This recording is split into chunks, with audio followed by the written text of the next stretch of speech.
What's going on, everybody? Welcome back. Welcome back. Let's just do what we do real quick. Get a couple of people in here. I hope everybody had a great day. We have a lot to talk about, as usual. And I'm gonna get right into it. I have a lot to get into.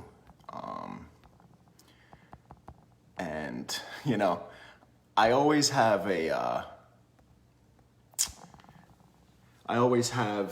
my stuff in order. I'm always organized when it comes to this.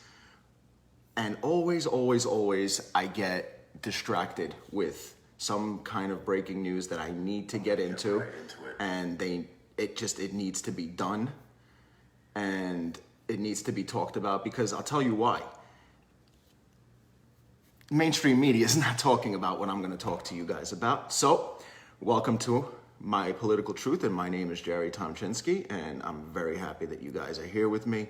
We're going to get into a bunch of things that, honestly, it would drive, and it does drive most normal people crazy. However, we got mainstream media trying to tell us that this is how things are supposed to be.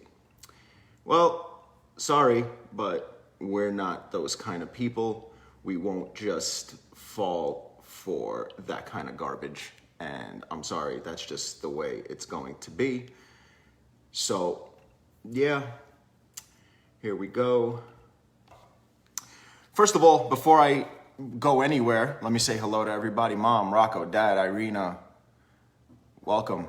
Everybody will be coming in as we move on. But before we go anywhere, I want to wish everybody of Jewish faith, or knows anybody of Jewish faith, a happy Rosh Hashanah. Rosh Hashanah starts at sundown tonight. That is the Jewish New Year. If I'm not mistaken, it is year 5781 in the Jewish calendar. So all the members of the tribe, happy Rosh Hashanah, happy New Year.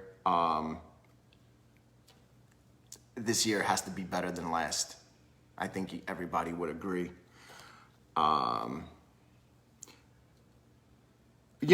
been saying for a few months, it can't get much worse. It can't get much worse. Well, the people in this country prove me wrong on a daily basis. Anyway, so we got President Trump out doing press conferences yesterday and touting the vaccine that they're saying is going to be released and mass delivered to about 100 million Americans at a low cost, blah, blah, blah, blah, blah. We know all this. We see this every day. Now we got people like Joe Biden coming out and literally making despicable remarks, and I'll tell you why they're despicable. You got all of these Democrats talking on a daily basis, especially Joe Biden being the presidential candidate. So if I was president, I would do X, Y, and Z with the vaccines. I would do this, and I would do, basically claiming that he'd be Houdini and he'd make coronavirus disappear. Yet we still have to hear how he would do this. We don't know. But instead of giving us ideas, and actually caring about the people of this country like he claims he does, this is the kind of crap that Joe Biden talks. So let me be clear. I trust vaccines, I trust scientists, but I don't trust Donald Trump. And at this moment, the American people can't either. Yeah, but I trust scientists, I trust vaccines, but I don't trust Donald Trump. Donald Trump's not the one making the vaccine, Joe. It's companies like AstraZeneca, like Pfizer, reputable companies that, sir, you would use if you would be president. And unfortunately, I don't think you would be doing the same thing if you were President Trump. Now, we got him talking all this nonsense. Then we got Crazy Nancy jumping on channels saying that the peace deal between Israel and Bahrain and the United Arab Emirates was all a distraction. All a distraction. Do you remember the last time they said that President Trump was distracting? No? I'll remind you. It was right around January 31st when President Trump issued when he closed the borders with China, and Pelosi, Schumer, Nadler, and Schiff all said that the coronavirus was a distraction from the impeachment hearings. Now, we all know where the impeachment hearings went.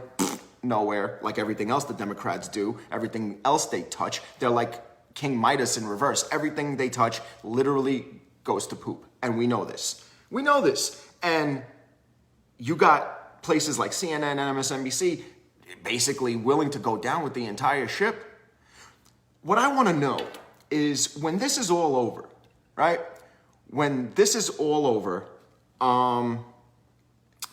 what are these channels going to do? Because their credibility is gone. Their integrity, they completely sold.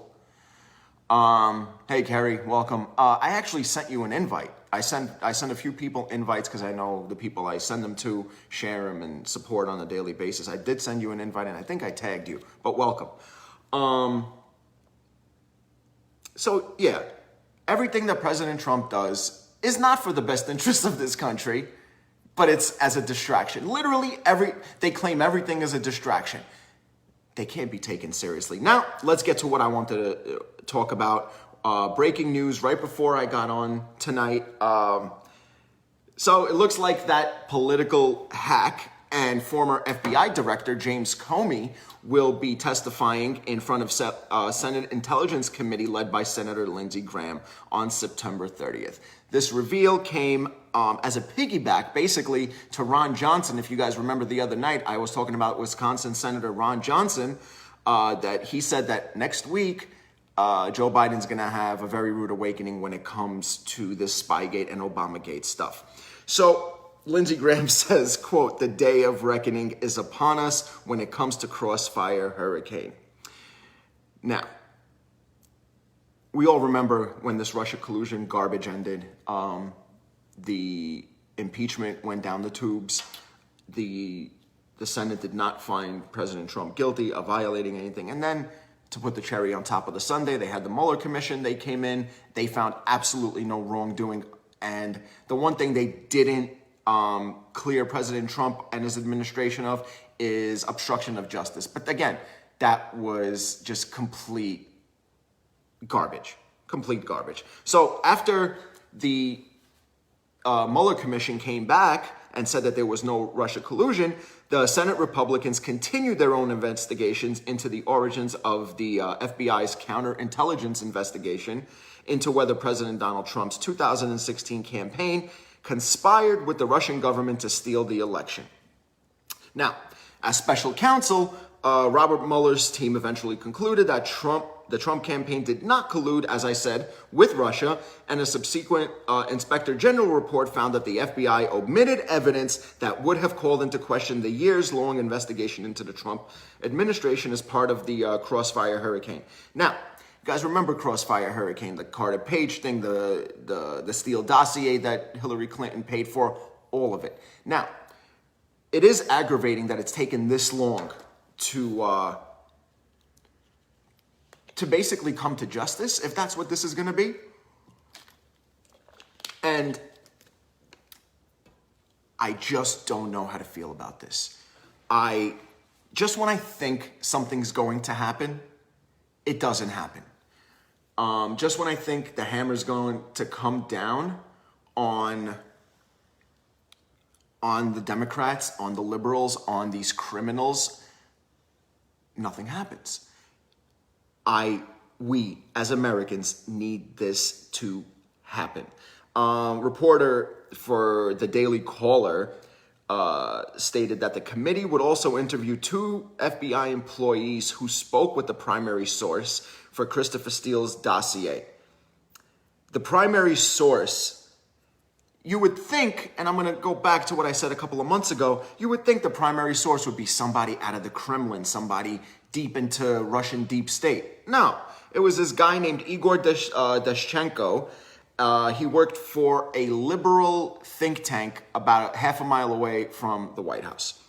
He informed the FBI and the Justice Department in January 2017 that Christopher Steele embellished parts of his dossier, but the FBI didn't include this information when applying for a FISA warrant to surveil Trump campaign aide Carter Page.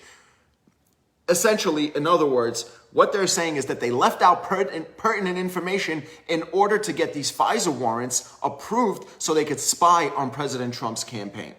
That's a problem. And the fact that it's not being covered tells you who's involved, who's complicit, who's corrupt. This is just, it gives all of this crap away. So, Lindsey Graham's decision to interview the 2 FBI employees is a chance, as he told Sean Hannity last night, to find out which FBI agents knew about the Danchenko, what Danchenko said during his interviews, that would undermine the investigation. And he said, quote, "Now, who did the intel analyst and the case agent tell? We're going to talk to them in the next 10 days. The reveal from Graham came right after Senate Homeland Security Committee voted in favor of authorizing subpoenas for former Obama administration officials. These are the subpoenas that have been authorized so far. Former CIA Director John Brennan, former Director of National Intelligence James Clapper, former FBI Director James Comey, as well as other Obama administration officials for their part in the origins of the Russia investigation, which targeted then candidate Donald Trump." This is all going to come down like a house of cards. I used to question why that show on Showtime was called House of Cards. Because when things hit the fan in DC, they will come down like a house of cards. And what I need to happen, what we need to happen as Americans is that this needs to be taken care of. This needs to be handled. These people need to be held accountable so nothing like this happens again. Hey, Irina, welcome. Yelena Ziskina, welcome. New viewer, thank you very much for the support. Welcome.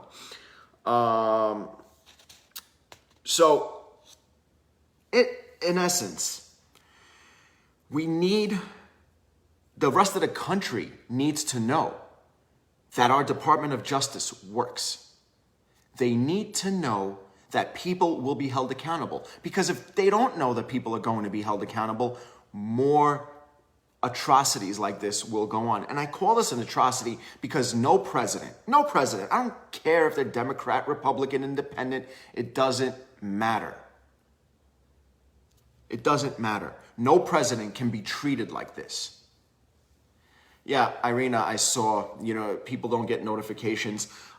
This is what everybody could do. If you're a member of the group, go to the group. In the corner, there are 3 buttons, right? You press those 3 buttons and you scroll down to group notifications and you click the little bell over there. Once you click that bell, it'll notify you every time I go on. I don't know what else to do. I try to share it. I try to do as much as I can. I apologize that you guys don't get notifications. That's kind of out of my hands, but I am happy that you guys find me. Everybody that's been following me since day one knows I come on 7:30 every night. Used to be 7:45, but I wanted to round the number up to something a little bit more convenient. Now, moving right along, I want to get into a conversation, I guess, an argument I had this morning on Facebook. Now, truth be told, I get into arguments all the time on Facebook, although much less frequently than I used to. Now, this argument that I got into, I'm not going to lie, this is with a person that I respect. I respect him because he's intelligent. I respect him because he stands by his opinion. However, things got a little bit heated and carried away today because he's the kind of person that chooses to be neutral, and at a time like this, when we're 46 days away from the most important election in the history of this country, I think it's more than pertinent to pick a side. And the fact that this person comes out and basically insults and craps on both Biden and Trump, I told him, I'm not pulling any punches here. That's a coward move. That's a coward move. That's a move that you want to dance in the middle you want to be liked by both sides of the dance floor. It doesn't work that way. It does not work that way. You can't say, well, I hate this one and I hate that one because they're both, D-bags. It doesn't work that way. I'm sorry. This person, he doesn't like Joe Biden for obvious reasons. I'm not going to get into that. But he hates Trump. Like, he's like the captain of the Trump derangement syndrome team. This is yet another person that will not acknowledge any accomplishments that President Trump has made. No accomplishments, absolutely nothing. And yet he comes on and he calls me and another friend of mine, he says that I'm a, quote, fanboy for President Trump. Well, let me address that. It's not about being a fanboy, because if you have been following me from the very beginning, I've always said that I'm not a fan of everything President Trump does. I'm aware that the man doesn't have decorum and he doesn't have tact, but I'm sick of the presidents that have decorum and that have tact. Obama had decorum up the wazoo. Don't know where the wazoo is, but I know he had it up there. He was a smooth talker. He was. And he told you all the crap that you wanted to hear. And got absolutely nothing done in 8 years other than 1,063 failures that I personally have been able to find. I think if I dig around, I'll find probably 100 or 2 more. But I'm sorry, Chief. I'm sorry. You can't pull the coward move and say, well, I hate both of them just like I hated both Trump and Hillary. Well, listen, you've had 4 years to actually research President Trump. You've had 4 years to actually figure out what this man is about. And if you haven't done it in 4 years, do me a favor. When the election is over, I don't want to hear your complaining. Just like I told you today. If you don't pick a side, you have no right to complain. If you don't get your butt to the voting booth on November 3rd, you have no right to complain. Period. I'm sorry to say that, but your words mean absolutely nothing if you don't make a choice in something like this. And just because you make a choice like that, it doesn't make you one thing or another. It just makes you a person that has some kind of convictions, that has some kind of a code. But in my opinion, a person that doesn't pick a side has no code. You obviously have no care for law and order. You have no care with what happens in this country in the future. You have no care that the Democrats want to sell this country out piece by piece. And on the flip side, if you think that President Trump is as corrupt as you say he is, you should go out and vote against that too. I'm not saying go out and vote. You have to vote red. It's not my job to tell you who to vote for. It's my job to come here and present you with the facts, pepper in some of my opinions here and there, and then let you make your decision. The reason I chose to do this is because there's nobody else out there that will bring you the truth. And I'm not saying that I got a huge following, which I don't. I don't pay for stuff. I don't pay for advertising. I don't pay for a following. People follow me that want to follow me. And that's it. I have made up my mind. And if you want to call me a fanboy because I'm educated in politics and I know who I'm picking and I know who the scumbags are, then I'm a fanboy. I don't care what you want to say. Your words are garbage. Your words are garbage. This kid is a very intelligent person, but I'm sorry. Today fell under the column of liberal imbecile. Sorry, that's what you fell under. I called you a clown in the morning, and I stick by that. I have no words. Well, I do have a lot of words for these kind of people, but I have nothing in common with the indecisive. I have nothing in common with the people that have absolutely no ability for independent thought.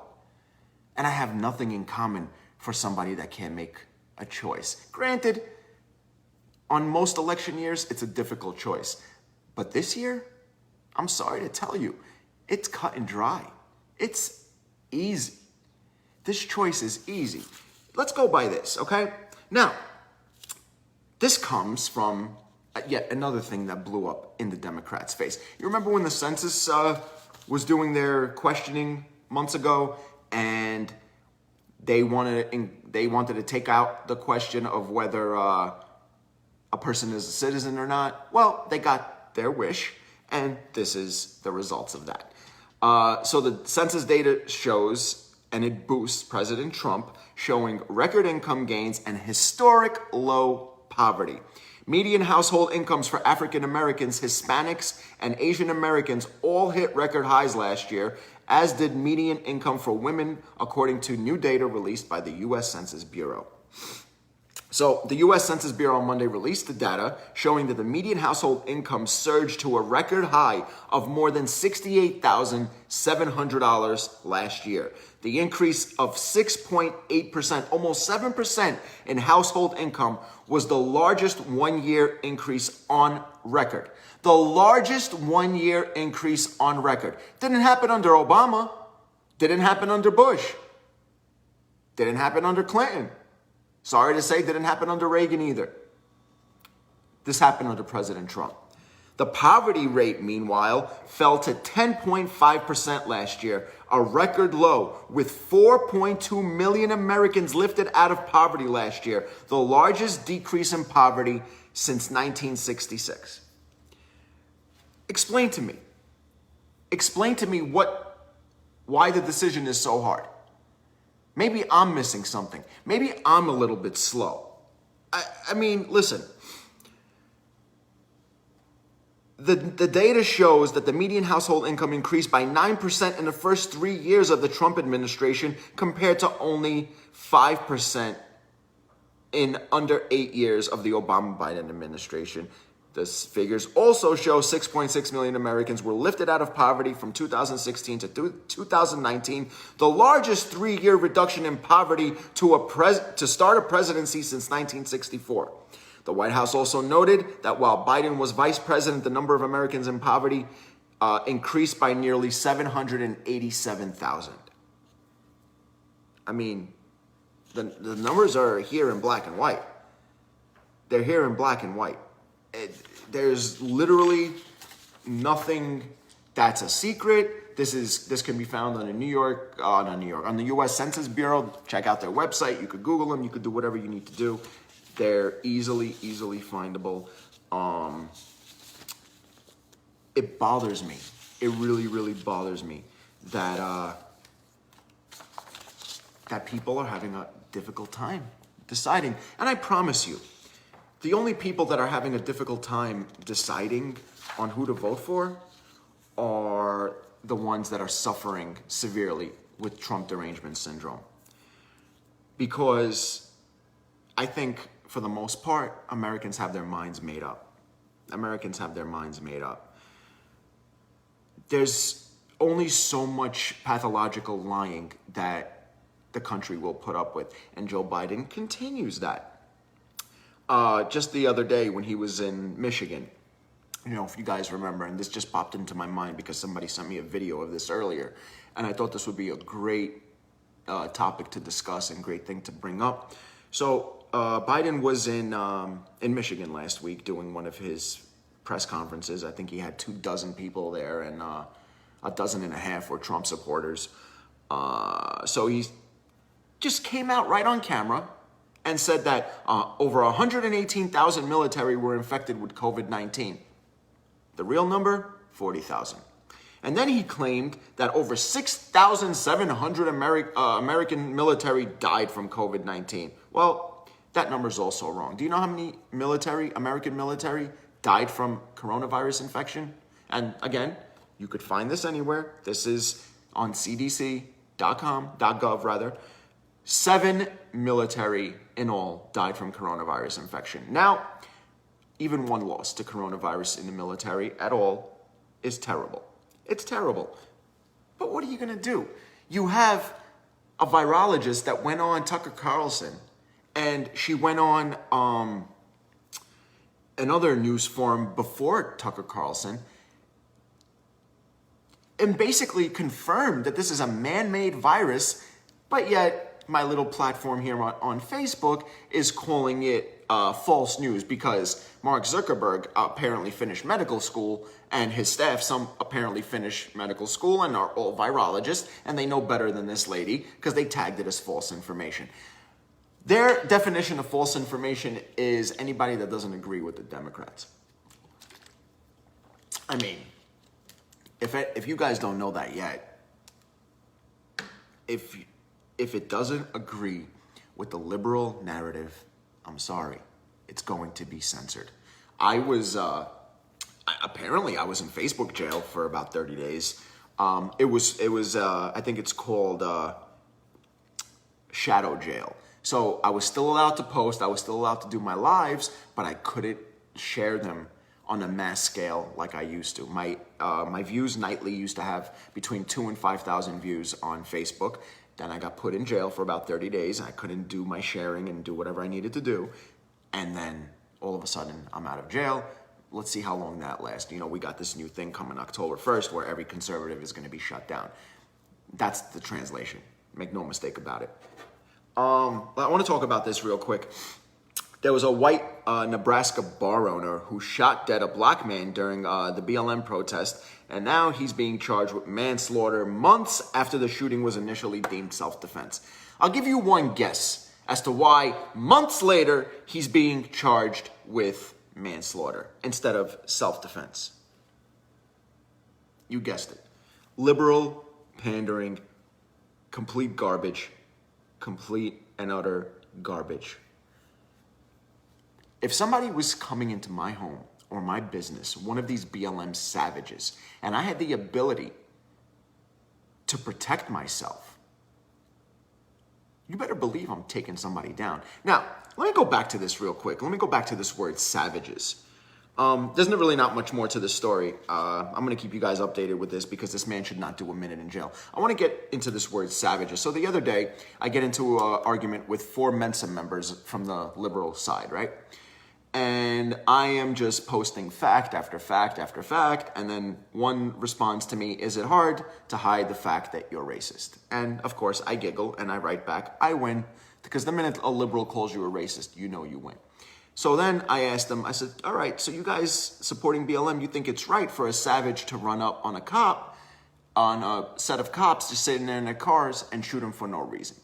So this person says back to me, oh, so now you're calling black people savages? Absolutely not. That's what I said. I said, I refer to savages as anybody that can go up to somebody and shoot them in cold blood. Black, white, brown, yellow, don't care what you are a savage. The point of this is a liberal will always go back to you being a racist. Rocco, yeah, Soros funded a DA. Soros funds every progressive liberal DA in the country. Look up Cy Vance. Rocco, you're from Jersey, right? Look up Cy Vance in New York and what he's doing and the corruption he's causing. He's just as bad as de Blasio because he has the ability to prosecute these people, but he lets them go. One after the other. Just lets them go, lets them go, lets them go. Until New York turns inward on itself and cannibalizes itself. That's what's going to happen. I mean, make no mistake about it. And the longer this idiot stays in office, the worse it's going to get, the worse it's going to be.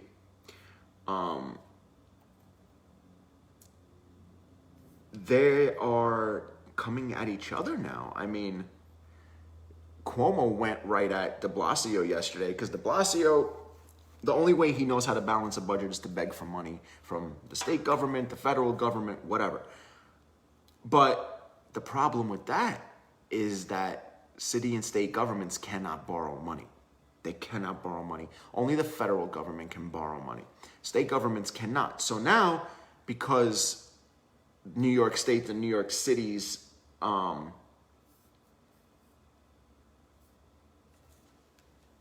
they are both in a hole that is tremendous. I think New York State is like in a $10 billion hole, and New York City, forget about it, is even higher than that. And they can't borrow money. So now de Blasio is begging for money from President Trump, the same guy he craps on every day. I'm sorry, but if you misappropriate the kind of money that New York brings in, you deserve anything that happens to you. And I'm from New York, and I hate to see what happened to it, but if you can't manage the city right, you shouldn't be there, and you shouldn't get bailed out, frankly. Now, we all know if there was a Democrat president in office, all of these half-wits would get bailed out by now. They would have started printing money, and once again, our economy would tank because the value of the dollar would sink. We'd be right in a level of the peso.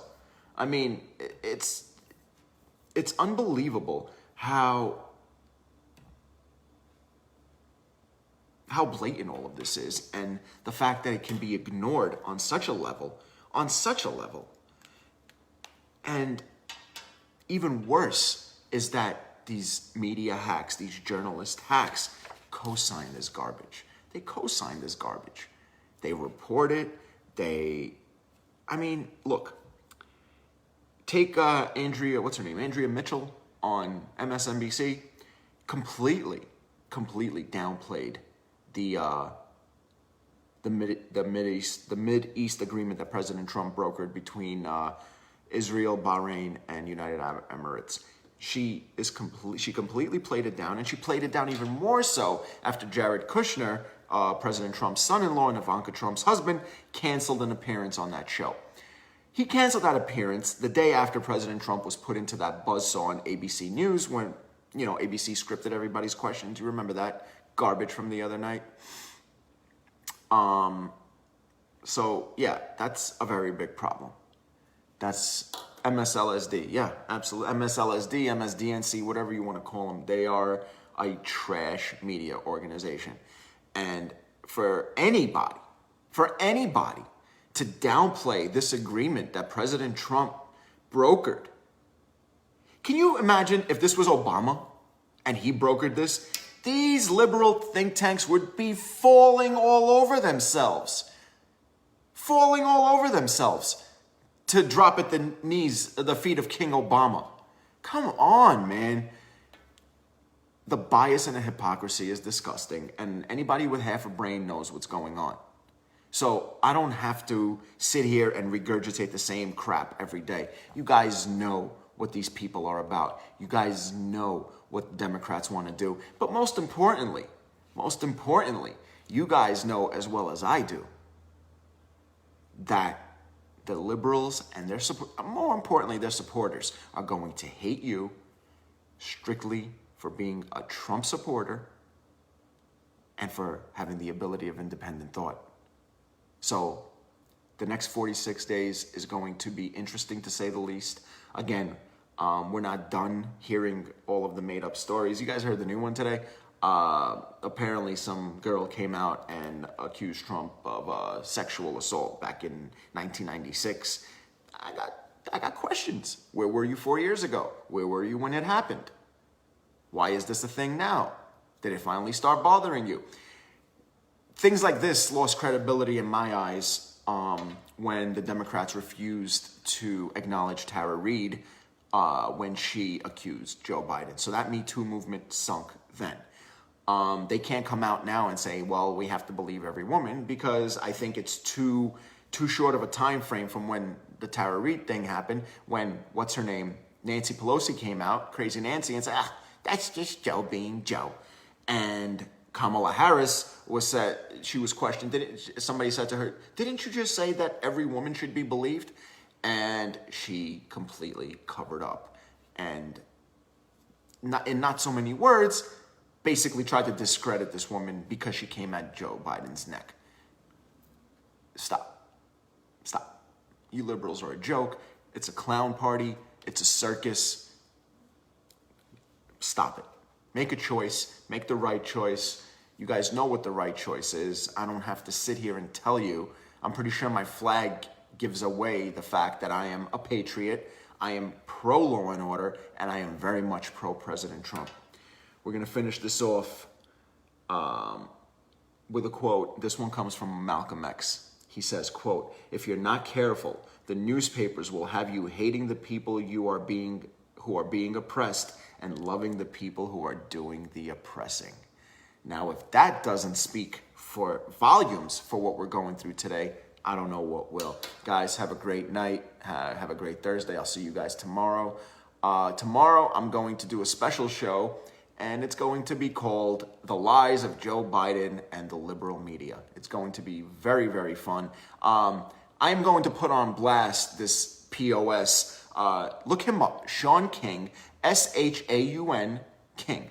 He is a complete hypocrite. He's a complete panderer. He claims to be black, but he's white. I'm going to post his YouTube video all over the group page. It's called Talcum X, all about how he is faking being black, and he is a culture vulture and stealing everything from the black community, including their opinions. He wrote a piece back in January about how Joe Biden is a pathological liar, and now he stumps for Joe Biden and Kamala Harris because it fits his narrative. Guys, I'm going to blow all this up tomorrow. Have a great night. Trump 2020.